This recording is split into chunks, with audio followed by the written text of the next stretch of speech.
No se asuste con lo que oiga a continuación. Es el eco del pasado cuando empezaron las emisiones de Radio Sefarad a finales de enero del 2004 y cuyos informativos semanales hemos reunido para revivir lo que entonces pasaba desde la perspectiva de nuestro tiempo.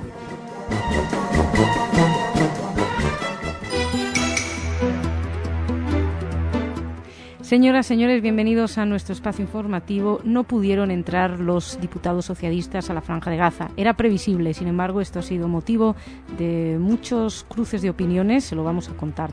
También les vamos a hablar de los cooperantes. Albert Vilalta y Roque Pascual se encuentran bien. Si recuerdan, fueron secuestrados por Al-Qaeda. Además, les hablaremos de cómo se intenta luchar en Israel contra la incitación al odio con la detención de un rabino, y terminaremos hablándoles de Bélgica y su relación con los colaboradores del nazismo. Todo esto será en la primera parte del espacio informativo. En la segunda, Ana nos va a traer noticias de corte cultural. Y no empezamos junto a Jordi, empezamos un año después dándote una vez más la bienvenida, Nico, a Radio Sefarad. Hola, Masha. ¿Cómo estás? Yo, pues muy bien, igual que hace un año. ¿Y tú? Pues te veo mejor que hace un año, estamos todos mejor. He crecido un poco. Estamos todos más jóvenes. Sí. Cuéntame, vamos a hablar de qué pasó con estos diputados socialistas. Las autoridades de Israel no autorizaron la entrada a Gaza de un grupo de 4 diputados socialistas españoles que pretendía visitar la Franja Palestina. Según dijo Fátima Aburto, que formaba parte de la delegación, las autoridades israelíes comunicaron su decisión a través del Consulado General Español en Jerusalén, sin ofrecer explicación alguna. Por otra parte, el diputado del Partido Popular, Francisco Ricomá, miembro del mismo grupo, consideró chocante que Israel haya prohibido la entrada en Gaza a los 4 parlamentarios pocos días antes de que el ministro de Asuntos Exteriores, Miguel Ángel Moratinos, visite el país dentro de la gira por Oriente Próximo que inicia mañana. Pues efectivamente, bueno, no creo que al final la gira la inician hoy, la gira por Oriente Próximo, y lo que llama la atención es qué tanta prisa por entrar, si precisamente iba el ministro de Asuntos Exteriores español, el francés, si no me equivoco también va el italiano. Lo cierto es que, bueno, estas declaraciones de Ricomá, que nos comentabas, Nico, demuestra también la integración, digamos, dentro de este grupo. No es un grupo solamente socialista. Lo que pasa es que ha despertado muchas sospechas dentro de la gente que forma parte de este grupo intrapalestino. ¿Por qué van solamente socialistas? Les explico. El Partido Popular tenía previsto ir. Lo que pasa es que, según Ricomá, a último momento unas cuestiones no le permitieron ir. Dice que sí estaba al tanto, tal. Pero, por ejemplo, el diputado de Esquerra Republicana, Joan Tardá, le comentó a Europa Press que se enteró de la partida de sus compañeros un día antes de que iniciaran el viaje, y casi de casualidad, según Tardá, que dice que está en el intergrupo, sus compañeros en ningún momento le invitaron a sumarse a la visita, y se mostraba muy sorprendido por el hecho de que solamente hubiera diputados socialistas en el viaje. Como ven, todo el mundo estaba muy enfadado por no ir ahí. También habló Convergencia y Unió, en boca de su portavoz de Exteriores, Jordi Xuclà, que probablemente haya dicho haya hecho unas de las declaraciones con las que más podemos sentirnos identificados. Dijo que, teniendo en cuenta la situación que se vive en la zona, pues que era bastante previsible que los compañeros socialistas del intergrupo no pudieran visitar Gaza, que tampoco es tan sorprendente, que no son esto dice que no son los primeros que no pueden entrar, y también recalcó que la gran complejidad del conflicto pues hay que unirle ahora una ruptura interna que se vive en el lado entre Hamás, que domina Gaza, y la Autoridad Nacional Palestina. Eso sí, Xuclà dijo que esperaba que en septiembre los diputados del PSOE pudieran trasladar al resto de miembros del intergrupo información actualizada sobre lo que está sucediendo ahí. Y seguimos de algo de lo que no tenemos mucha información, pero la que tenemos, la verdad, es que, pues hay que decir, alegrar es tal vez no, pero tranquiliza un poco, Nico. La vicepresidenta del Gobierno, María Teresa Fernández de la Vega, aseguró este lunes que los 2 cooperantes españoles secuestrados en Mauritania, Albert Vilalta y Roque Pascual, se encuentran bien. También explicó que sus captores no son los mismos que los que mantenían secuestrado al francés de 78 años Michel Germeneux, decapitado por Al-Qaeda del Magreb Islámico tras un intento frustrado de rescatarlo por parte de militares franceses y mauritanos el pasado jueves. Además, el ministro de Asuntos Exteriores, Miguel Ángel Moratinos, garantizó que el gobierno español sigue trabajando con determinación, con compromiso para la liberación de los 2 ciudadanos españoles que permanecen secuestrados desde hace 8 meses. Como les decía, hacía tiempo que no teníamos información sobre estos 2 cooperantes y pues es siempre una tranquilidad, además teniendo en cuenta las últimas noticias, precisamente respecto a Germineux. También Francia y España están muy unidas. En este caso, Moratinos dijo que hay una plena solidaridad con el gobierno francés por parte del gobierno español con los familiares de este cooperante que acaba de ser asesinado por este grupo. Y seguimos. Muchas veces les hablamos aquí de libros que fomentan el odio hacia los judíos o cuestiones en la red y decimos hay que hacer algo, hay que hacer algo, hay que hacer algo. Y parece que nunca se hace nada. Bueno, pues en este caso le hablamos de algo contrario, donde sí se está haciendo algo. El rabino Isaac Shapira fue detenido ayer por las sospechas de que un libro suyo incite a la violencia contra los no judíos. Según escribió el religioso, en cualquier lugar donde la presencia de un no judío representa una amenaza para Israel, está permitido matar, incluso si se trata de una persona de bien no judía. Antes de la detención, la policía allanó la casa del rabino. Luego lo arrestaron y lo trasladaron a una unidad de investigaciones en la ciudad de Lod, donde fue interrogado. Y según pudimos saber por Inet, que es el portal de Yediot Ahronot, el rabino fue defendido por algunos rabinos y por algunos grupos ultraortodoxos sionistas. Pero bueno, el caso es que el hombre ha sido detenido y a pesar en alguna ocasión de que ha sido repudiada la detención, muchos, incluso este rabino Shlomo Aviner, se manifestaron en contra de la publicación del libro.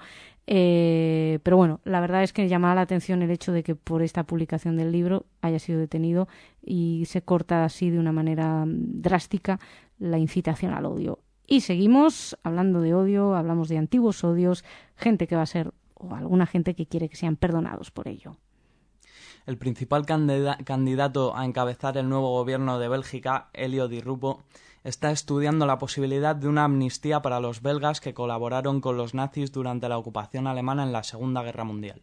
Según publicó la semana pasada el diario Le Soir, Di Rupo quiere iniciar un debate al respecto y está dispuesto a crear una comisión parlamentaria para trabajar sobre el tema. El psiquiatra Philip van Merbeek, que antes de las recientes elecciones defendió en la prensa una amnistía para los colaboracionistas, aseguró a Le Soir que Di Rupo le ha consultado sobre el asunto en las últimas semanas.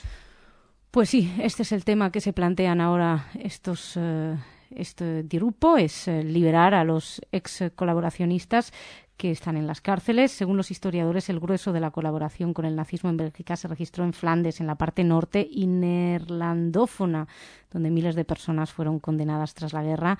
Un par de centenares incluso fueron ejecutados por los contactos con los nazis. Por ello, algunos medios de comunicación ven hoy en la idea del socialista Di Rupo pues un gesto hacia una parte de la población flamenca. Desde el partido se indica que a día de hoy la prioridad es la formación de una coalición de gobierno, pero se considera que, como todas las cuestiones de carácter ético, la amnistía puede ser objeto de un debate de profundidad posteriormente. Es curioso esto, para unificarlos lo que pueden hacer es, venga, liberamos unos cuantos colaboracionistas nazis y ya todos se quedan tranquilos. Nico, muchas gracias. Nada más, te vemos mañana. Por supuesto. Bueno, te oímos mañana. Nosotros ahora nos vamos a hablar con Ana de Cultura.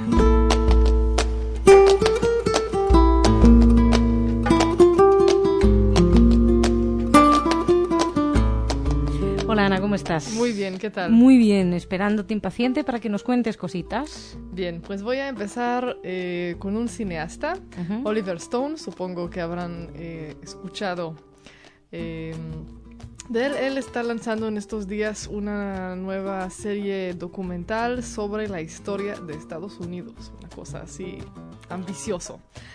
Y con ese motivo salió una entrevista con él. Bueno, eso que voy a decir es un poco como repaso a los medios, pero de noticias culturales. Muy bien. Porque lo que estamos hablando es de una entrevista que él dio al Sunday Times, que se publicó ayer, donde él dice algunas cosas interesantes. Una es que los estadounidenses siguen hablando tanto del tema de la Shoah solo porque los judíos son los que tienen el control de los medios de comunicación. Ay, me suena, esto lo he oído hablar a No, alguien. y bueno, sigo diciendo que los judíos tienen un lobby que es el más influyente en Washington. Dice que Israel desde hace años está arruinando la política exterior de Estados Unidos. Mira tú. Sí, porque siempre fue muy buena la política exterior antes del conflicto. Una maravilla. Sí. Después Vietnam también fue Israel, ¿no? Pasa a hablar, sí, claro. Que eso hizo mucho bien también por la política. Todo es culpa de Israel. Digo Vietnam porque él se hizo famoso por la película Platoon. Efectivamente. Así que, digo por eso, ¿no? Pero vamos, se me ocurren otra serie de conflictos. Y bueno, sigue hablando, dice que Hitler, que por ejemplo Hitler, ¿cómo se dice? Lastimó mucho más a los rusos que a los judíos porque murieron como 25 o 30 millones de rusos y que Hitler realmente se convirtió en un chivo expiatorio, pobrecito. Un chivo expiatorio. Sí, porque desde entonces solo él se convirtió en el malo. Bueno. ¿Qué le vamos a decir? ¿Qué se puede esperar de este señor? Esperar que él además últimamente hizo también documentales sobre unos personajes de los cuales tú hablas a veces, de Chávez, de Chávez hizo un documental también, ¿no? Sí. De Fidel Castro hizo un documental, del comandante. Luego es interesante porque él había escrito JFK, el asesinato de JFK, y era hace poco un historiador norteamericano me decía que una de las cosas que más le estaba reventando, me decían, en España, es que él es especialista en cuestiones del Pentágono y tal, y que la gente cree lo del asesinato de Kennedy en función de la película de Oliver Stone. Y dice, y es una teoría como cualquier otra, pero no está basada en hechos reales, y la gente dice, a veces lo cuenta como si realmente eso fuera la realidad. Es que el cine es muy poderoso. Y sigo, otra cosa completamente, nos vamos a Argentina, a Santa Fe, donde el Museo Judío de Santa Fe, que se llama Hinenu, presenta una nueva exposición, una nueva manera para conocer la historia y las costumbres judías. Es una muestra de trajes de novias que le prestaron familias judías al museo. Sí. Entonces en la presentación se hizo incluso un desfile y un baile con algunos de los trajes y el resto están ahí en exposición. Se llama El judaísmo y la tradición romántica. Muy bien. Muy bonito. Muy bonito. ¿Y qué más? Y terminamos con una curiosidad, una obra de teatro que se está estrenando esta semana en Nueva York. Se llama Imagining Madoff, Imaginando a Madoff. Sí. ¿Es un musical? No. Ah, perdón, no sé por qué entendí. Una obra de teatro. No. Aún no. Deborah Margolin se llama es la autora de esta obra. Estamos hablando de Madoff. Bueno, recordarán a Bernard Madoff, tristemente uno de los famoso, mayores estafadores de Wall Street. Y en la obra, después de años en la cárcel, él tiene la oportunidad de confesarse, digamos, con una de sus víctimas de las estafas. Originalmente en esta obra, que por algo que ahora te voy a contar, estoy empezando a sospechar de que no es exactamente una obra maestra de sutilez, porque la idea era de Margolin hacer una charla entre Madoff y Elie Wiesel. Y entonces se lo mandó a Elie Wiesel el texto de la obra. Su respuesta fue que esto es difamatorio y obsceno, y cito, por lo cual Elie Wiesel ya no aparece en la obra. Difamatorio y obsceno. Sí, esas fueron las palabras. Y entonces ahora el personaje es un personaje ficticio, un superviviente del Holocausto, un poeta que está ahí. Sí, no suena una gran obra. Así que, mira. Aunque sería interesante, Madoff, que ha declarado que no se arrepiente lo más mínimo, saber qué pensará dentro de muchos años en la cárcel. En fin. Ay, Ana, muchas gracias. Hasta mañana, señoras, señores, muchísimas gracias.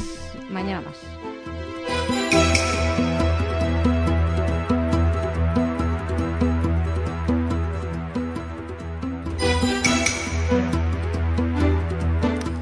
Avner Goldman, de 48 años, Daniel Schippenbauer, de 43, Yahel Keshet, 33, Lior Shai, de 28 años, Nirla Krif, de 25, y Oren Cohen, de 24 años, son los nombres de las víctimas del accidente de avión de ayer. Se lo vamos a contar, señoras, señores. Bienvenidos a nuestro espacio informativo.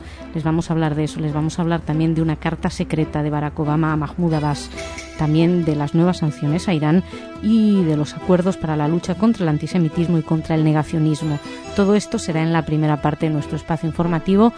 En la segunda, Ana nos va a traer noticias de corte cultural, pero empezamos junto a Nico. ¿Cómo estás? Bien, ¿y tú, Mosa? Muy bien. Bueno, cuéntanos qué ha pasado con ese helicóptero. Helicóptero.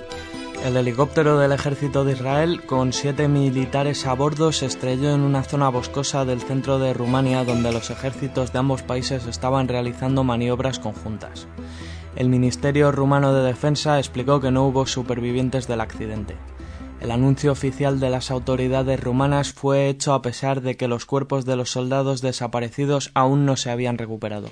Bien, así que todavía no tenemos mucho más que contar. Se desconocía al cierre de nuestra edición exactamente las causas del accidente. Lo que sí se sabe es que en numerosas ocasiones los países colaboran y hacen maniobras conjuntas para prepararse militarmente en otros países. Vamos a seguir de cerca lo que se vaya descubriendo. Israel va a enviar ahí un equipo para investigar. Y seguimos, les hablamos, nos cuenta ahora Nicolás algo acerca de una carta entre presidentes. El presidente de los Estados Unidos, Barack Obama, le pidió a su par de la autoridad palestina, Mahmoud Abbas, que empiece a negociar con Israel o se arriesgará a perder el apoyo de su país al reconocimiento de un eventual Estado palestino. El texto reconoce que Abbas está bajo presión del mundo árabe, por lo que consentir a hablar con Israel sería como un suicidio político para él. Sin embargo, el documento advierte de que debe aceptar tener una charla directa ahora si quiere que el presidente Obama lo ayude a consolidar su Estado. Es decir, que esto, bueno, en primer lugar, esto es una carta secreta de 36 páginas de la que habló Arutz Sheva. No se sabe mucho más, pero es bastante como para darse uno la idea de que la actitud de Obama habría cambiado. Si recuerdan, empezó Obama presionando exclusivamente a Israel para que cediera y para que hiciera un poco lo que se esperaba de Israel, pero ya Obama declaró en su momento que fue un error de estrategia y en estos momentos estaría, se supone, barriendo para ambos lados. Lo más curioso es que el hecho de las conversaciones directas despierta muchísimo escepticismo en el bando palestino. Concretamente, ayer Hamás le pedía a Mahmoud Abbas que no cediera. Sin embargo, por otro lado, sí que están presionando también la Unión Europea, que por cierto ayer llegaba el ministro de Exteriores español, Miguel Ángel Moratinos, precisamente para conseguir que hubiera negociaciones directas. Y esto es lo que está esperando Netanyahu, que ha vuelto a repetir que está preparado para encontrarse con Abbas sin precondiciones, que hay un acuerdo con los norteamericanos y que lo que hay que hacer básicamente es moverse directamente hacia las negociaciones. Sin embargo, en respuesta, lo que dice es que se está recibiendo un claro intento de los palestinos de evitar el proceso. Los palestinos, o sea, Mahmoud Abbas dice que no, que en absoluto está evitando ese proceso, que si ya otras veces negoció directamente, no ve por qué ahora no va a querer negociar. En fin, que la cuestión de las conversaciones directas se pone ahora mismo como uno de los temas más importantes y prioritarios para que avancen esas negociaciones de paz. También lo quiere el enviado a la zona, George Mitchell. Lo interesante también es destacar esa especie de nueva estrategia, si es que se confirma esta carta del presidente norteamericano Barack Obama. Y seguimos, Nico, cuéntanos qué pasa con Irán. La Unión Europea y Canadá siguieron los pasos de Estados Unidos y Australia y anunciaron nuevas sanciones contra el sector energético de Irán. Con estas medidas se esperan reforzar a la República Islámica a volver a la mesa de negociaciones sobre su controvertido programa nuclear. Poco después, el gobierno iraní dijo estar preparado para volver a las negociaciones sobre un intercambio de combustible. Bueno, no se sabe si esa decisión, esa repentina información de que están dispuestos a volver a las negociaciones tiene que ver con las presiones, si tiene que ver con alargar un poquitito más, darse más tiempo. Ya saben que nada de lo que sucede en esas negociaciones con Irán parece demasiado claro, no todos sospechan de todos y probablemente todos con sentido. Las nuevas medidas, lo que sí que es cierto, es que van más lejos que las anteriores y incluso, según Rusia, son insostenibles y le parecen muy mal esas sanciones. Lo que pasa es que, por otra parte, parecería haber conseguido este gesto de Teherán para mostrar su voluntad de negociar. Pero, como siempre, se espera a ver qué sucede.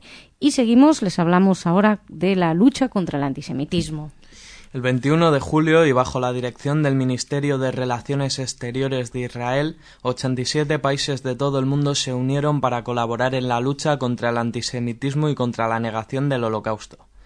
Este año, en 2010, Israel fue elegido por primera vez para estar al frente de la Fuerza de Tareas Internacional para la Memoria del Holocausto.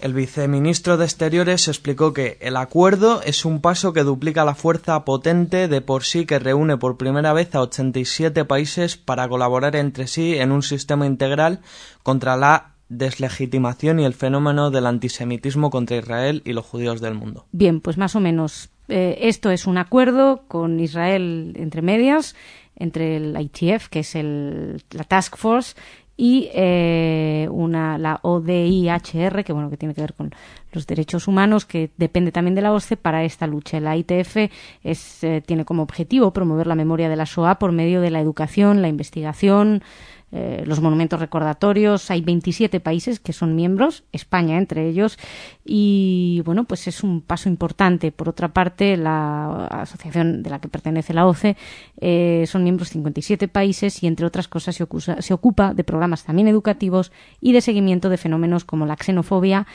y el antisemitismo de una manera muy especial. Así que parece que hay que alegrarse por este acuerdo. Nico, muchísimas gracias. Nada más, mañana. Hasta mañana. Nosotros ahora nos vamos con Ana a hablar de cultura.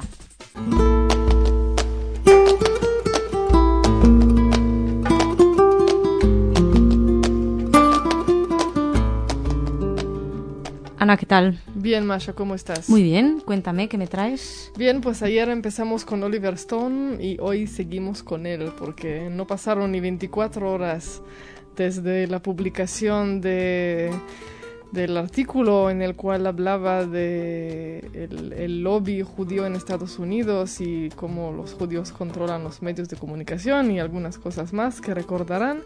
Y ya publicó una disculpa.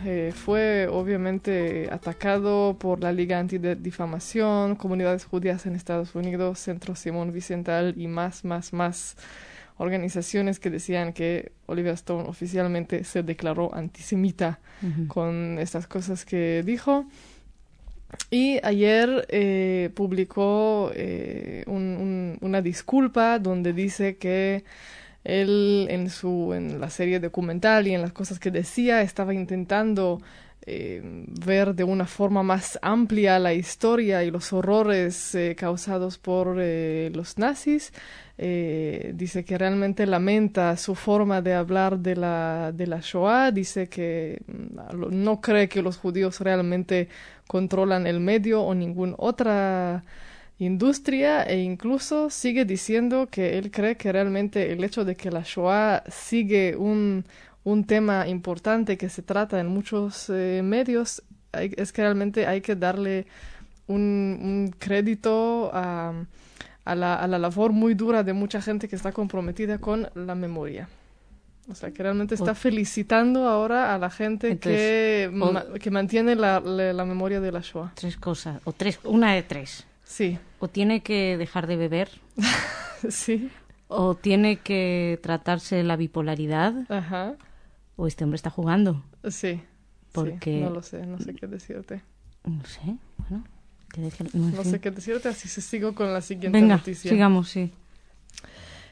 Bueno, se acaba de anunciar que 2 investigadores independientes van a analizar el pasado nazi de la familia Wagner. Especialmente el papel del festival de Bayreuth, qué papel tuvo durante el régimen nazi. Los historiadores son Peter Siebenmorgen y Wolfram Paita de la Universidad de Stuttgart. Las bisnietas de Richard Wagner, que son ahora las directoras del festival, dijeron que iba a tener acceso a muchos documentos, incluso algunas cosas desconocidas y que los resultados de esas investigaciones van a estar listas publicadas para el 2013, que es el bicentenario del nacimiento de Wagner. Esto es lo que se puede decir, investigar algo sencillo. Es decir, vamos a ver qué tan... Pruebas hay, ¿no? Sí. Por lo menos. Hay algunas, sí. Es como decir, vamos a investigar el pasado nazi de... no sé, de Heidegger. Sí. Bueno, pues sí, vale. Sí. Bien, y perdón, hay otros que lo tienen más oculto. Sí. Y me quedo en Berlín, pero con una exposición en el Museo Judío de Berlín que homenajea a partir de esta semana en una exposición a los judíos inmigrantes de Argentina. Específicamente cuenta la historia de 200 inmigrantes. Es como parte del hecho de que Argentina es el país invitado de honor de la próxima Feria del Libro de Frankfurt, y una de las iniciativas del gobierno de Argentina fue hacer una exposición sobre los inmigrantes judíos y cómo contribuyeron a la cultura, a la ciencia, a la educación, etcétera, del país. Pues me parece un maravilloso homenaje. Perfecto. Ana, muchísimas gracias. Gracias a ti. Nos reencontramos mañana. Señoras, señores, muchísimas gracias por su atención. Mañana más.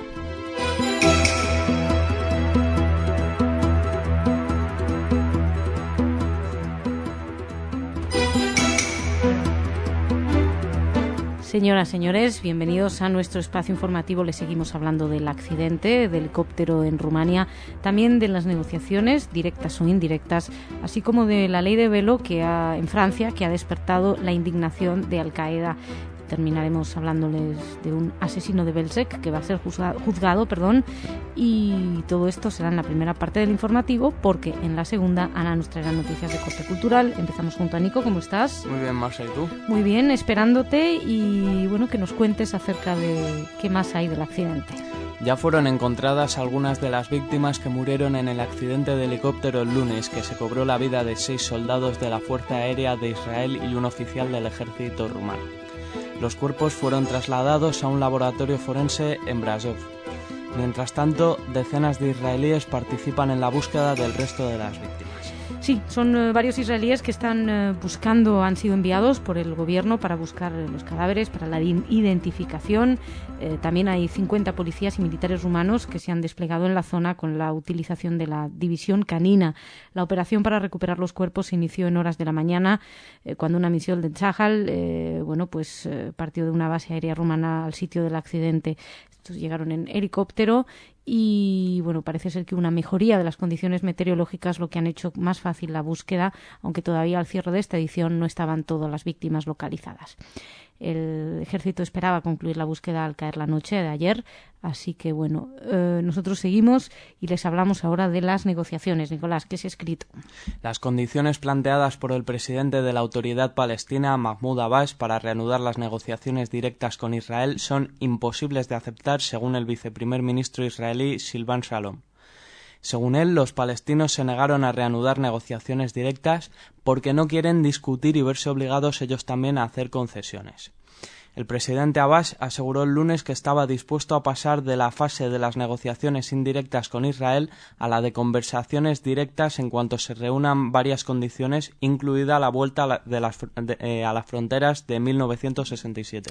Esto es un poco complicado porque vamos a seguir el orden de las circunstancias. Netanyahu lleva diciendo que quiere negociar directamente con los palestinos pues desde que está en el poder. Al principio Barack Obama dijo que bueno, que no, que Israel tenía que hacer una serie de concesiones.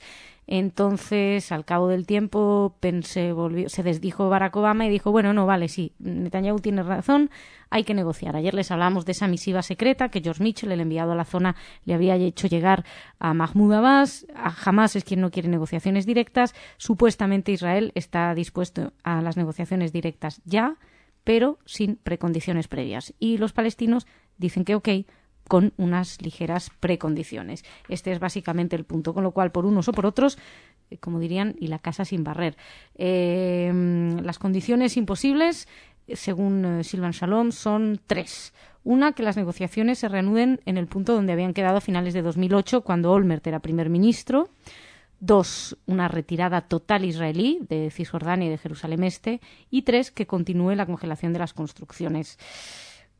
Lo cierto es que es verdad que después de las negativas cada vez que ha habido una negativa por parte de Palestina, alguna oferta o algún primer ministro, al cabo de los años se dice, bueno, no, nos echamos para atrás, queremos volver a aceptar lo que se nos había ofrecido entonces. Y eso es lo que reprochan Silvan Shalom a los palestinos y a algunos analistas israelíes a los palestinos, que según Shalom estarían acostumbrados a negarse a sentarse en la mesa de negociaciones para esperar que los estadounidenses y la comunidad internacional presione para conseguir que Israel haga las concesiones. Shalom hizo estas declaraciones en vísperas de una reunión de ministros, pero bueno, pues volvemos a no saber cuándo habrá y si habrá por fin esas negociaciones directas. Por lo pronto se supone que están con negociaciones indirectas. Y nosotros seguimos y les hablamos de la ley del velo, no en España, que como saben está creando bastante debate, sino en un país como en Francia, que parecía que el debate estaba zanjado. El número 2 de Al-Qaeda, Ayman al-Zawahiri, ha criticado al gobierno francés por su intención de prohibir el uso del velo integral en los lugares públicos e instó a las musulmanas a que defendieran el niqab. En una nueva grabación sonora difundida ayer en una página web islamista, el dirigente de la organización terrorista asegura que, en Francia, el líder del laicismo se lucha contra el hijab y el niqab en público y con falta de respeto. En la cinta de 47 minutos, cuya autenticidad no ha podido ser verificada, al-Zawahiri pregunta a los musulmanes que viven en Europa si no se dan cuenta de que no están seguros allí. La Asamblea Nacional Francesa, como recordarán, aprobó en julio en primera lectura el proyecto de ley que prohíbe el uso del velo integral, como el burka o el niqab, en cualquier espacio público. Al-Zawahiri insta a las mujeres musulmanas, como decía Nicolás, a que defiendan el hijab y aunque tengan que hacer sacrificios. También crítico a Suiza por haber prohibido la construcción de minaretes en las mezquitas, también es un tema del que hablamos aquí en Radio Sefarad. Y también hace mención a la situación política en los países árabes como en Egipto, asegurando que el cambio no se va a conseguir a través de Mohamed el-Baradei, que es quien encabeza en este momento una campaña opositora al régimen egipcio, pero tampoco mediante las protestas. ¿Cuál es la fórmula, según al-Zawahiri, según el grupo terrorista, para conseguir cambios? Pues solo a través de la yihad, o sea, la guerra contra los cruzados. Cruzados, entiéndase, católicos, judíos, laicos, bueno, cualquiera que no tenga la misma ideología o la misma religión practicándola, porque también entre musulmanes hay que recordar que hay una guerra importante. También hubo críticas al gobierno turco porque se le acusa de apoyar a Israel, y en estos momentos de ruptura casi entre Turquía e Israel es llamativo. Y seguimos, nos vamos a hablar ahora de un asesino. Samuel Kunz, que reconoció haber trabajado en el campo de exterminio de Belzec, situado en Polonia bajo la ocupación alemana entre 1942 y 1943, fue informado la semana pasada de los cargos que pesan en su contra. El hombre también está acusado de la muerte de otros 10 judíos en 2 incidentes distintos, los que también ocurrieron en Belzec. Kunz, cuyo apartamento fue allanado por la policía en enero, negó estar implicado personalmente en los asesinatos. Bueno, él dice que no, sí reconoce haber estado en el campo de exterminio. Fue convocado como testigo en otro proceso contra otro criminal nazi, como saben, John de Manjuk, de quien hemos hablado aquí, que también tiene 90 años y que estaba siendo juzgado desde el juicio de Nuremberg, donde los principales líderes nazis fueron sentenciados a muerte. Las autoridades alemanas han examinado más de 25.000 casos, pero la inmensa mayoría no han culminado en procesos. Ahora parece ser que este caso sí va a culminar en un proceso. Hay que tener en cuenta que la mayoría de los sospechosos de crímenes de guerra tienen 90 años o más. Y el caso es que ahora ha habido una oleada de casos relativos a las atrocidades cometidas durante la guerra y, bueno, esto está siendo aplaudido, por decirlo de alguna manera, por la gente que está interesada en que estos criminales paguen su culpa. El caso más famoso es el de Manjuk, de quienes estamos hablando, que está siendo acusado por su participación en el asesinato de 27.900 judíos cuando era el guardia en el campo de exterminio de Sobibor, aunque él lo niega. Nicolás, muchísimas gracias. Nada más, mañana. Hasta mañana. Nosotros nos vamos ahora a hablar de cultura con Ana.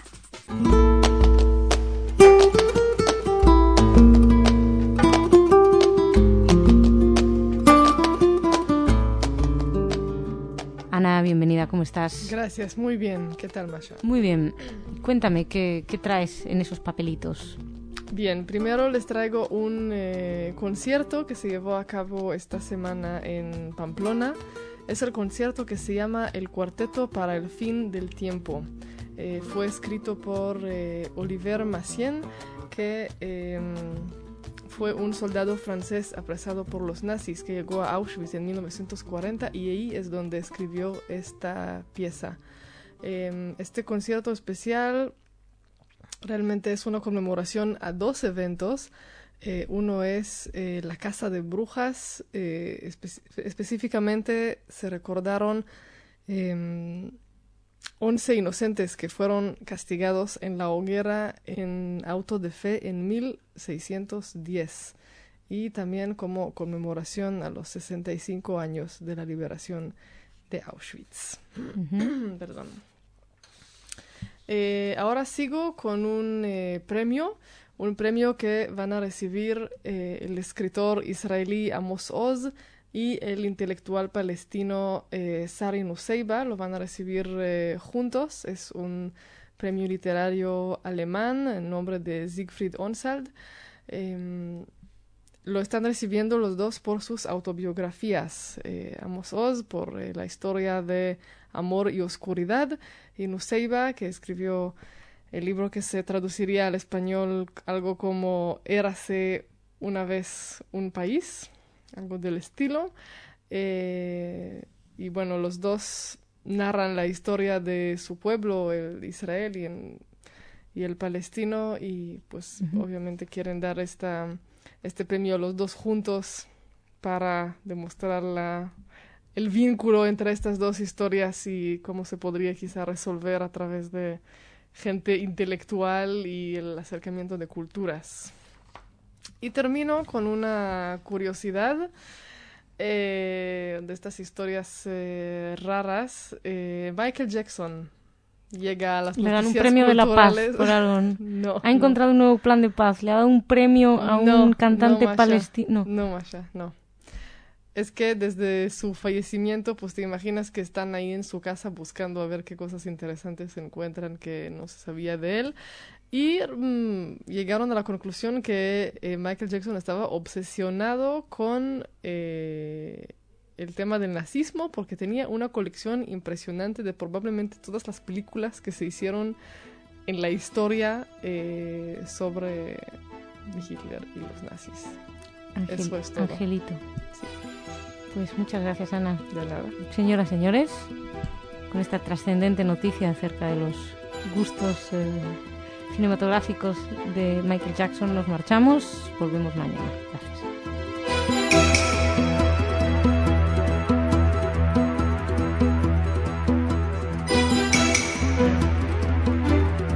Señoras, señores, bienvenidos a nuestro espacio informativo. Como cada viernes les indico que no vamos a hablar de Israel concretamente en este programa.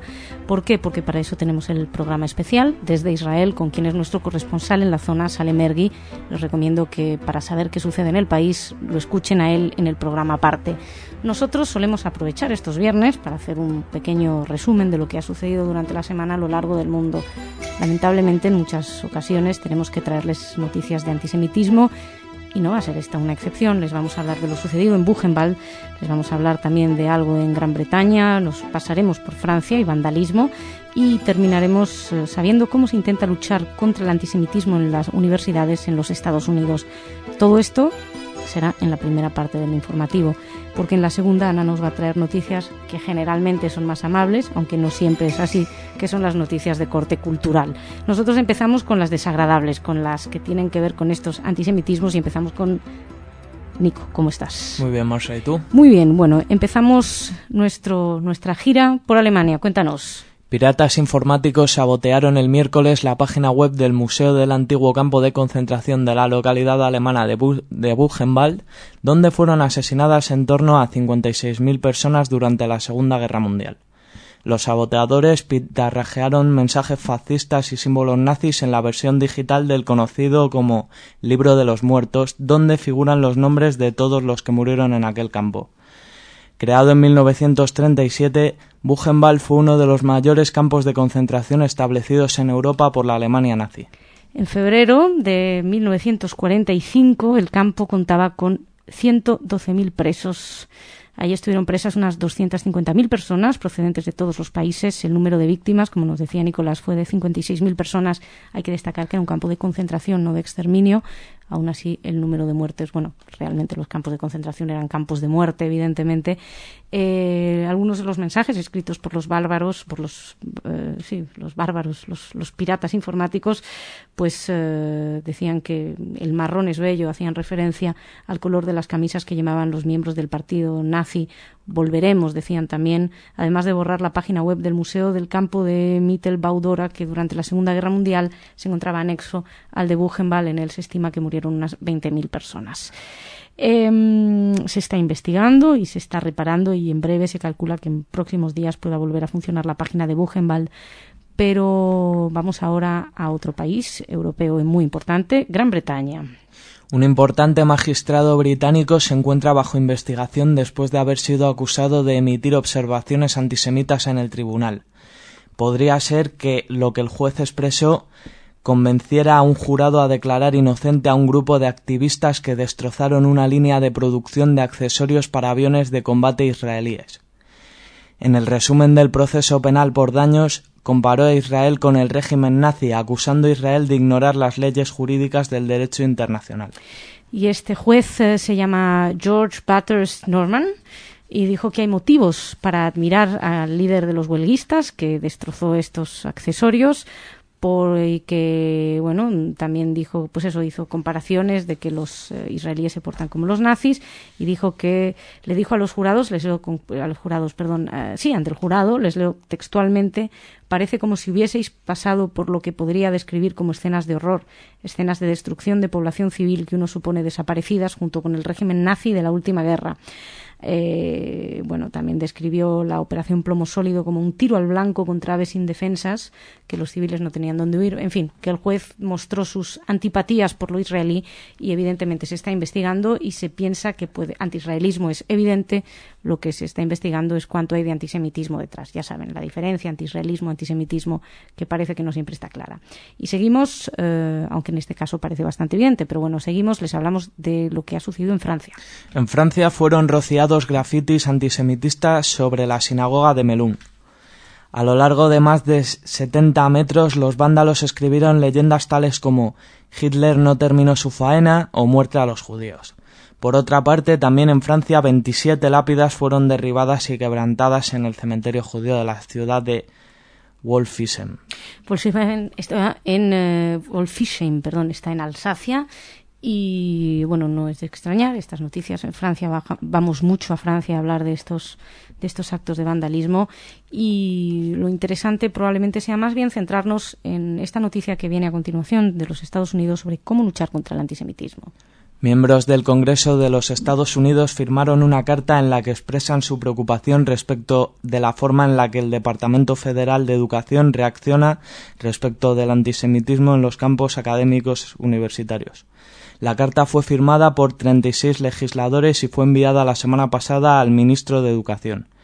Dicha misiva formula ciertos interrogantes respecto al cumplimiento del artículo 4 de la Ley de los Derechos Civiles de 1964 por parte de la Oficina para los Derechos Civiles del Departamento. Sí, detrás está la Organización de los Sionistas Americanos, que pidió ya en el 2004 que la Oficina para los Derechos Civiles investigue ciertos incidentes antisemitas que tuvieron lugar en la Universidad de Irvine, en Carolina. Y en el 2007 también llegaron a la conclusión de que no pueden tomar medidas, esto dijo la oficina, así que han decidido moverse un poco más. Han conseguido esta carta, que fue redactada a raíz de una instrucción dictada a los congresistas respecto al antisemitismo en los campus académicos universitarios, organizada por Ron Klain, que es representante de los demócratas por Florida. Y bueno, pues veremos qué sucede con esta carta, si llega algo. Por lo menos se intenta. Nicolás, muchas gracias. Nada más. Shabbat Shalom, nos encontramos Shabbat el Shalom. lunes. Nosotros ahora nos vamos con Ana a hablar de cultura.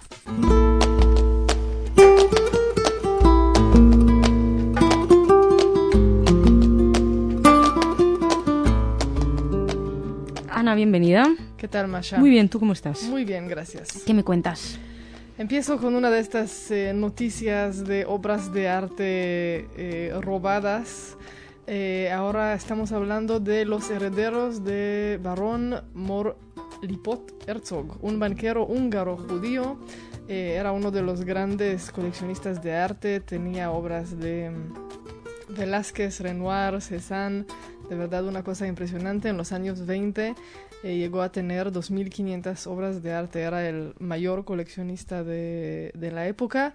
Él falleció en el año 34 y en el 44 las obras las tenían sus 3 hijos, pero en este año el gobierno húngaro impuso a los judíos el decreto que los obligaba a resignar a entregar todas las obras al Estado. Solo uno de los hijos sobrevivió la deportación a Auschwitz de los judíos húngaros, y después de la guerra, intentó recuperarlo, pero obviamente después con el comunismo tampoco pudo recuperar las obras y llegó a vivir a Estados Unidos. Y los herederos ya habían intentado anteriormente un juicio directamente con el Estado de Hungría. Digamos que ahora lo están intentando a través del juzgado de Washington para ver si se puede hacer algo. Bueno, ojalá podamos dar esta noticia como que fue. Sigo con la noticia que se acaba de anunciar que se va a hacer un monumento en una ciudad de Rusia, que no entiendo por qué en la noticia dice que la ciudad rusa cuyo nombre no está autorizado a desvelar. A ver si tú puedes entender, pero vienen algunas pistas, a ver si tú entiendes. Dice ciudad portuaria fronteriza con Lituania y Polonia. A ver, Masha. Así a priori, o me plantas un mapa delante o no. Bueno, la cosa es que en esta ciudad... Rusa, sí, pero que no se puede decir cuál es. Exacto, no entiendo. Bueno, la cosa es que se va a Perdona, hacer... ¿de dónde sacas tú la información? ¿De la CIA o algo por el estilo? No, ¿del KGB? Es del Faro de Vigo, porque se va a hacer un monumento y se contrató a un cantero de Tui, de Vigo, que va a hacer este monumento a las víctimas del Holocausto, que se va a hacer en esta ciudad. No entiendo por qué es un secreto. ¿Y por qué no se puede decir cuál es la...? No me preguntes. La cosa es que este monumento va a estar diseñado por el escultor Frank Meisler, que es polaco, que ahora vive en Israel. No hay que decir, no se puede decir cuál es su nacionalidad. Así que sí. Así que bueno, lo dejemos ahí con este misterio, a ver si en algún momento descubrimos dónde se está haciendo este monumento a las víctimas. Y termino con una de estas noticias de mal gusto. Esta vez tenemos a Paris Hilton, que el verano hace estragos en esta sección, Ana, tengo que decirte. Me traes cada vez personajes más... Paris Hilton. Ayer Michael Jackson y hoy estamos con Paris Hilton. Sí. Que es acusada que en una fiesta hizo el saludo nazi, que le parecía muy divertido. Sus portavoces lo niegan, dice que de alguna manera estaba bailando y que justo la cámara la agarró con un movimiento... Con el brazo en alto. Con el brazo y todo. Así, eso, una de estas tonterías. La próxima vez podría decir, no, estaba haciendo el saludo romano o algo por el estilo, digo, para... En fin, creo que te mereces un descanso con estos personajes, Ana. Shabbat Shalom. Nos encontramos la semana que viene. Señoras, señores, muchísimas gracias. Shabbat Shalom, que pasen un buen fin de semana. Ya saben que Radio Sefarad no cerramos, seguimos aquí para ustedes.